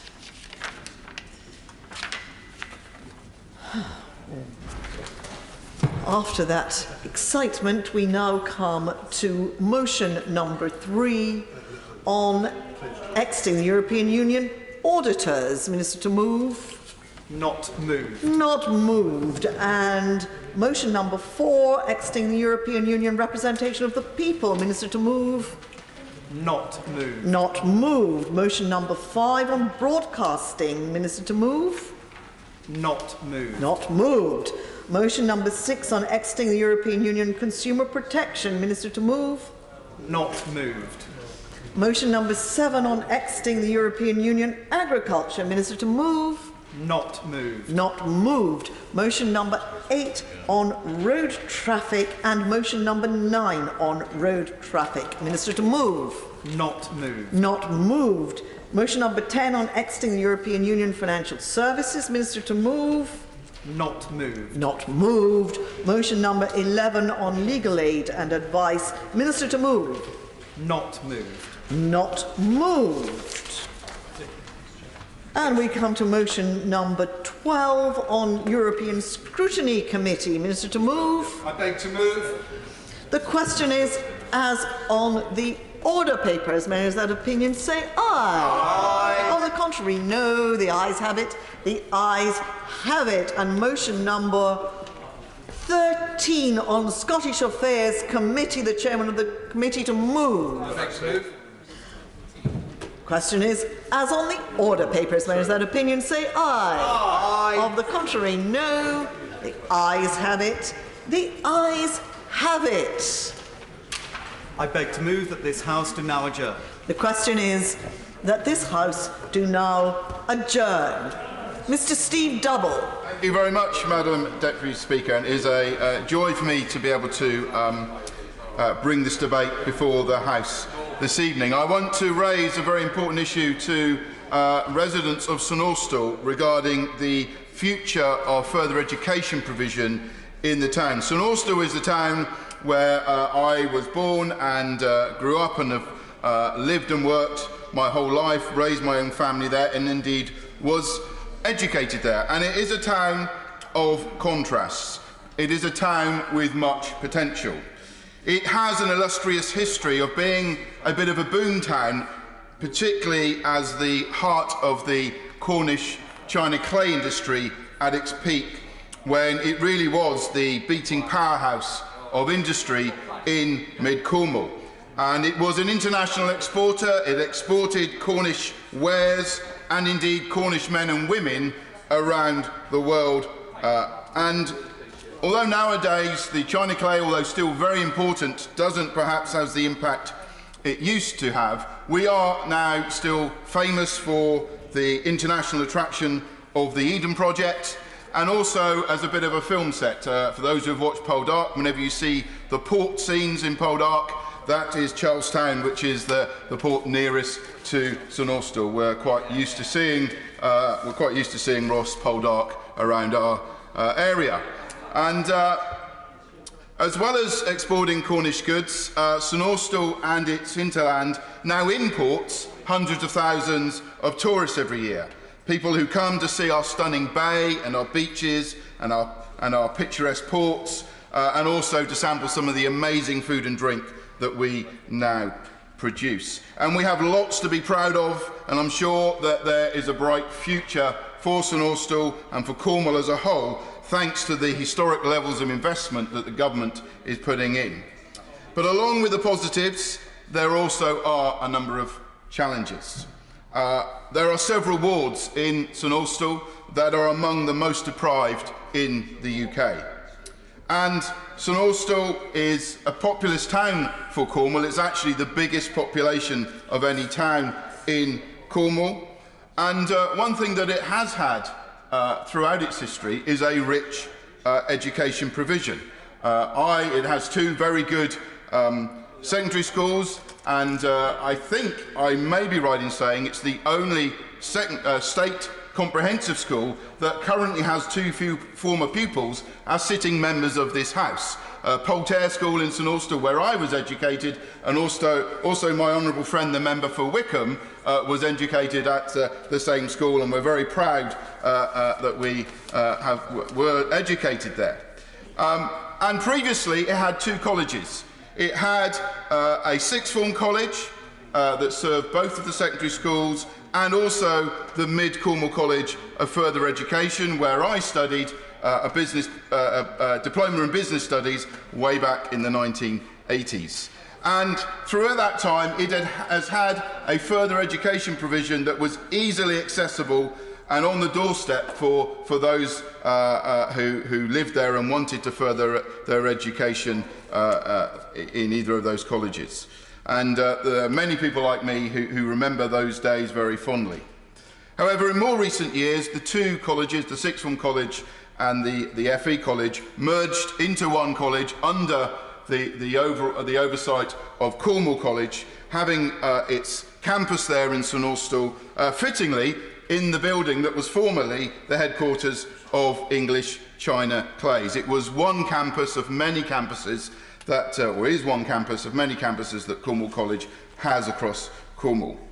Now, it's true to say that Cornwall College has faced a number of fairly substantial challenges in recent years, largely through poor leadership and financial mismanagement.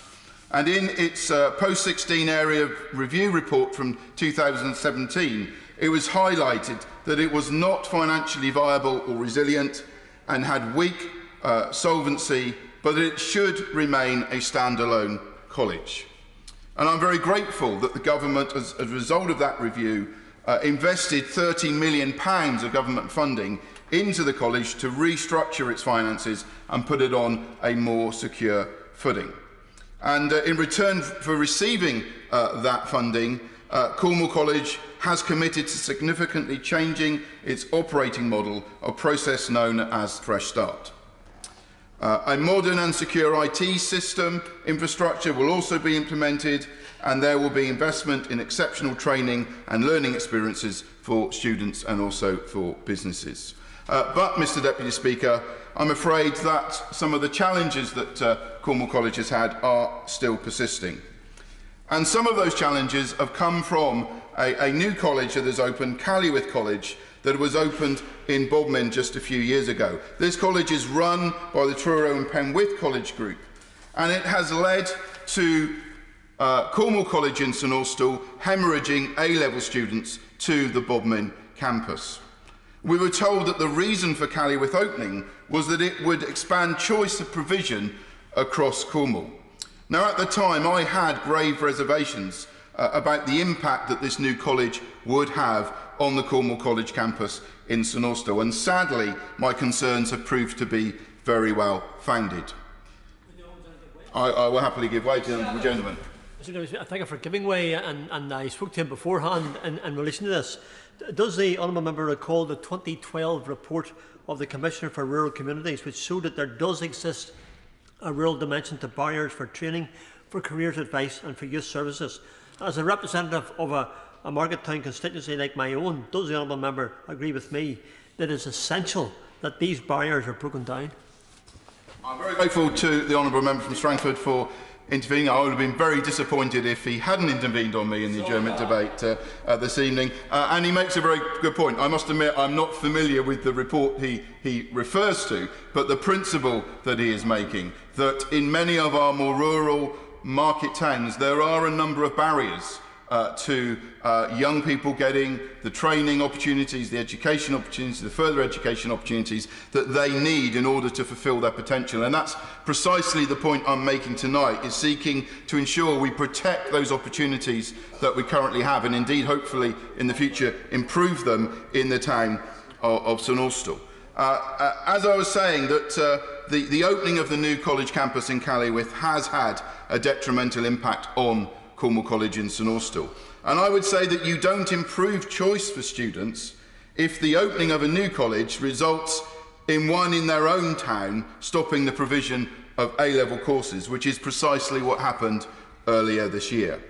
In August, the day before the GCSE results were released, Cornwall College St Austell announced that it would no longer be providing A-level courses for new starters. This was due to the falling numbers of students enrolling on the courses.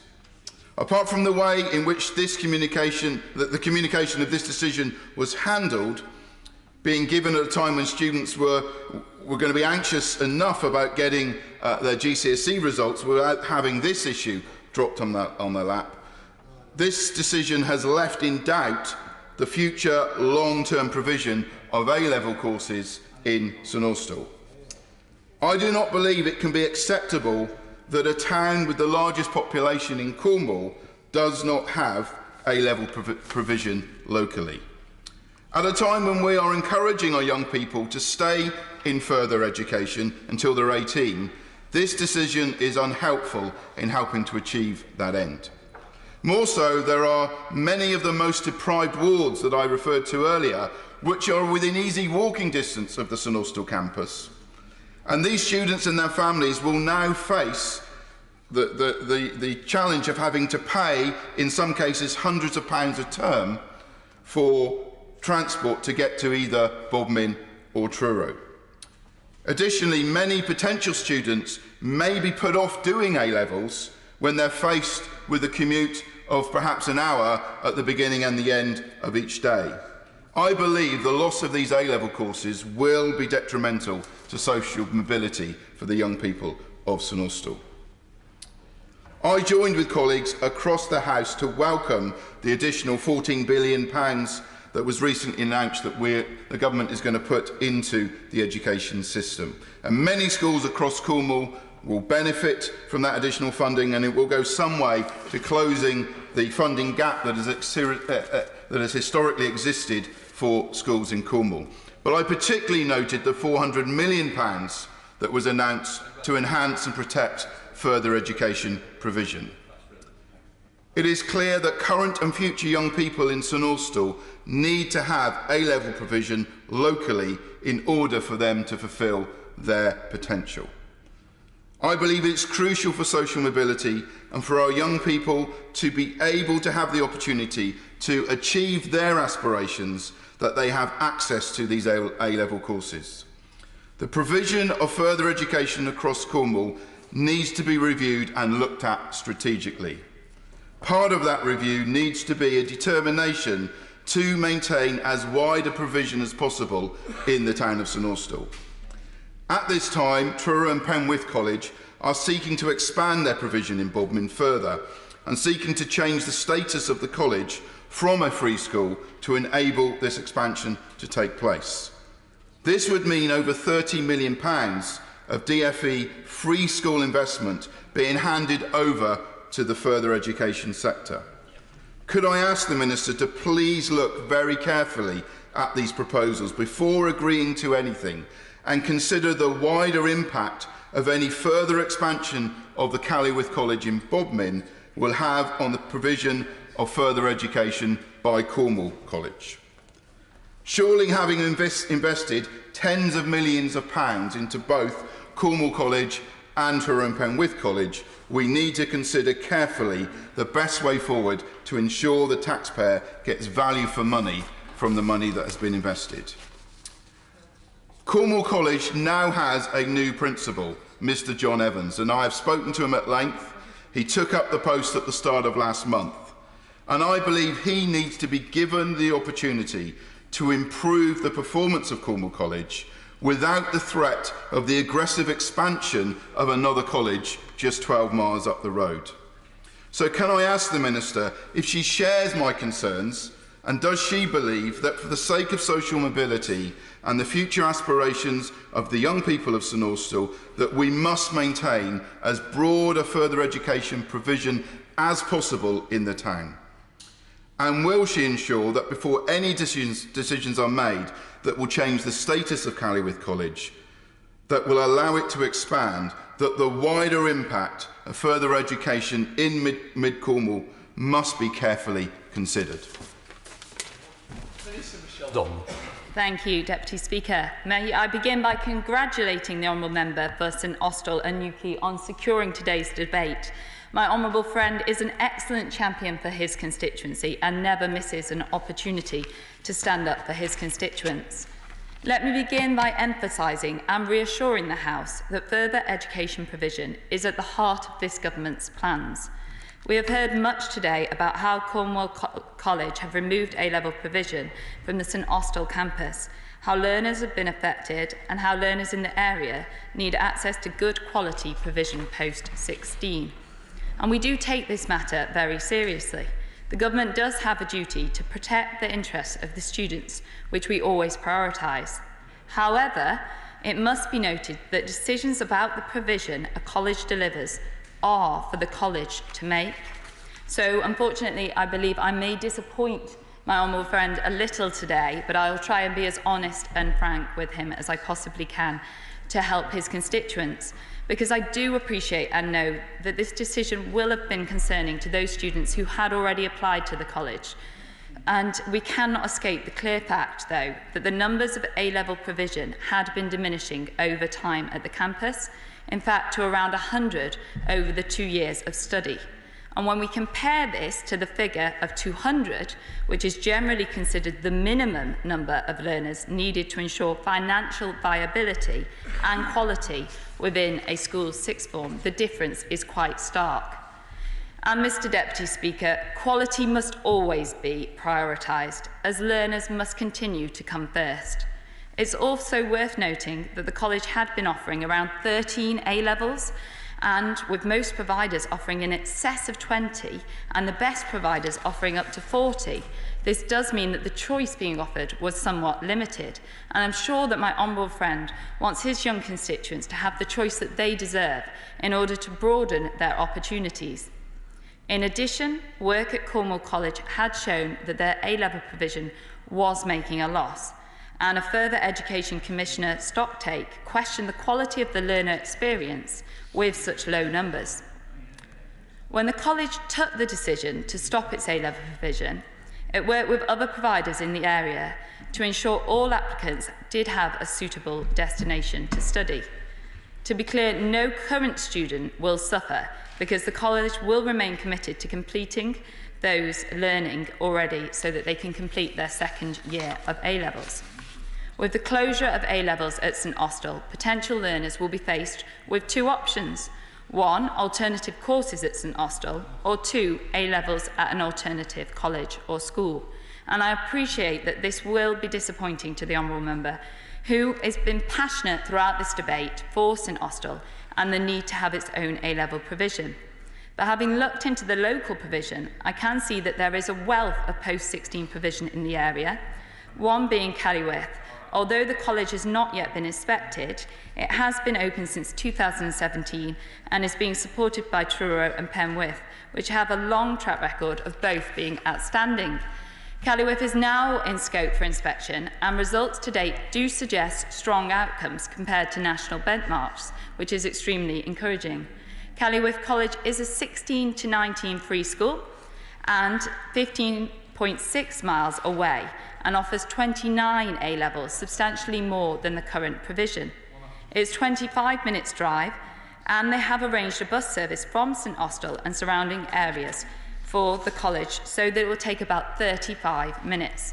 Another option is Bodmin College and the 11 to 18 Academy, which is 13 miles away and about a 20-minute drive from the St Austell campus, and offers 20 A-levels. The journey on public transport will take a little over an hour. The Truro campus is 25.5 miles away and is a 45-minute drive away, and delivers over 39 different A-levels and is uprated outstanding. So students do already travel considerable distances to go there, although I do appreciate that would be over an hour. And I have heard my honourable friend's concern regarding the transport costs, but I can assure him that the Cornwall post-16 transport policy does confirm support for all students with a journey in excess of 3 miles, so they would all qualify for that. Essentially, the transport is subsidised at around 75%, with the individual paying the first £500, although providers have access to bursary funding, which can set all of the £500. Looking at further provision other than A-levels, which we must do, Cornwall College continues to provide a broad offer of provision across its 2 general sites. 40 courses, in fact, available from foundation learning right up to level 3. These cover a broad range from bricklaying to media and engineering to hospitality, giving students a broad choice. I'm also aware that following a further Education Commissioner review of FE provision in Cornwall last summer, an outcome was that Cornwall College had to work with Truro and Penwith College to consider how they would work together for the mutual interests of Cornwall learners. I must reiterate that at the core of our decision-making must always be choice and quality. They must remain our priorities, because the learners must always be at the heart of all decisions and provision. Whilst the decision of the college was disappointing for the college and learners in the area, it needs to be considered against a backdrop that the college has been struggling financially for some time and unable to rectify the situation. Since May 2017, it's been operating through a fresh start process, following the assessment of its financial health as inadequate in April 2016, and the recommendations from the area-based review in April 2017. Since July 2017, the Further Education Commissioner has engaged in formal intervention, with an initial stocktake completed in October 2017. The college has applied for support, as the Honourable Member pointed out, through the Department's restructuring facility, and successfully secured in excess of £30 million. This cannot be used to provide support for unviable provision, and it is there to support the college to restructure and maintain sustainable provision. The college is also inspected by Ofsted. The last one was in May 2019, with an outcome of requires improvement. This is not the type of provision that the Honourable Member's students in his constituency will be getting at the other options. The self-analysis through Fresh Start, Further Education Commissioner Stocktake and Ofsted review has required the college to undertake a fundamental review of its provision and estates and make some really difficult decisions in order to achieve long-term stability. Unfortunately, this is one of those difficult decisions. Its progress to sustainability has proved long and complex, and it's going to take significant time to achieve. But I can assure my honourable friend and his constituents that we are carefully monitoring the situation. The Further Education Commissioner's team is present at the monthly Fresh Start meetings and has undertook 2 stocktakes over a period of 5 months, making 14 recommendations. Mr Deputy Speaker, nobody wants to see a college fail or struggle financially. It is in everybody's interest that the further education sector is on a stable footing and able to provide high-quality provision that delivers on our transformational policies such as T-levels, apprenticeships and better basic skills. Further education is at the heart of this government's plans to improve productivity, fill the skills gap and equip people with the skills both they need and the country needs. So I know my honourable friend will be pleased to learn that we are now actively considering the efficiency and resilience of the FE sector and will be assessing how well current funding and regulatory structures support world-class provision. And this is part of the Dame Mary Ney independent review. It is also important to note that we are committed to ensuring post-16 providers, including FE colleges, are able to deliver high-quality training, and to that end, last month we did announce significant increases in funding. 16 to 19 funding will receive an increase of £400 million in 2020 to 21 alone. That's an increase of 7% in overall 16 to 19 funding, the biggest year-on-year increase since 2010, with funding increasing faster for 16 to 19 than 5 to 16 secondary schooling. This is on top of the additional £500 million per year that we are making available to T-levels, and the additional funding will ensure that we are building the skills that our country needs for us to thrive in this area. I've noted the honourable member's concerns around the free school status and potential change. That is an area that my colleague Lord Agnew, the Minister responsible for the school estate, will be actually looking at, and I'm happy to facilitate a meeting between the member and him, and also a further meeting with myself if that is of use. So in conclusion, I would like to thank the honourable member for St Austell's and Newquay for bringing the debate to the House, and I know that removal of A-level provision from St Austell campus will be disappointing to all of those students who have wanted to go there, and in fact those students that have studied there before and have a personal reminiscence of that. But we can be assured that we will always prioritise quality and choice. So all learners in the St Austell and surrounding areas will continue to have a wide range of high-quality post-16 options to choose from.